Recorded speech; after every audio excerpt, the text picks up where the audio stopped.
കേരളത്തിലെ കൊച്ചി മെട്രോയും തുറമുഖവും എയർപോർട്ടും വാട്ടർ മെട്രോയും ഒക്കെ ഉള്ള നമ്മുടെ എറണാകുളം ജില്ലയിൽ ഇതുപോലെ പ്രാകൃതമായ രീതിയിലും അപകടം നിറഞ്ഞ രീതിയിലും സഞ്ചാരം നടത്തി സ്വന്തം ഗ്രാമത്തിലും സ്വന്തം വീട്ടിലേക്കും എത്തിച്ചേരുന്ന ഒരുപറ്റം ജനതയുണ്ടെന്ന് പറഞ്ഞാൽ നിങ്ങൾക്കത് വിശ്വസിക്കാൻ പറ്റുമോ എന്ന സംഭവം സത്യമാണ്. ഈ 2024 ഇതുപോലെ ഒരു വഞ്ചിയുടെ മുകളിൽ വാഹനം കയറ്റിയും അതുപോലെ ആളുകൾ അങ്ങോട്ടും ഇങ്ങോട്ടും കിടക്കുന്ന ഒരു യാത്രാമാർഗമുള്ള സ്ഥലമാണ് എറണാകുളം ജില്ലയിലെ കുട്ടമ്പുഴ ഗ്രാമപഞ്ചായത്തിലെ പൂയംകുട്ടിക്ക് അടുത്തുള്ള കല്ലേലിമേട് എന്ന് പറഞ്ഞ സ്ഥലത്തിലേക്ക് യാത്ര നടത്തുന്ന ആളുകൾ.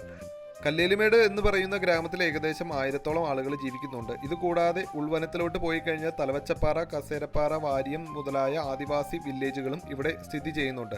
ഈ കാണുന്ന ആളുകൾക്കെല്ലാം യാത്ര ചെയ്യാൻ ഈ കാണുന്ന 2 വഞ്ചികൾക്ക് മുകളിൽ പലക നിരത്തി അതിൽ വാഹനങ്ങൾ കയറ്റിയിട്ടുള്ള ഈ യാത്രാമാർഗം മാത്രമാണുള്ളത്. നിലവിൽ ഇതുവരെ മൊബൈൽ നെറ്റ്വർക്കോ വൈദ്യുതിയോ ഈ ഗ്രാമത്തിൽ എത്തിയിട്ടില്ല എന്നുള്ളതാണ് സത്യം. അതുപോലെ തന്നെ ഈ കാണുന്ന മാർഗമല്ലാതെ മറ്റു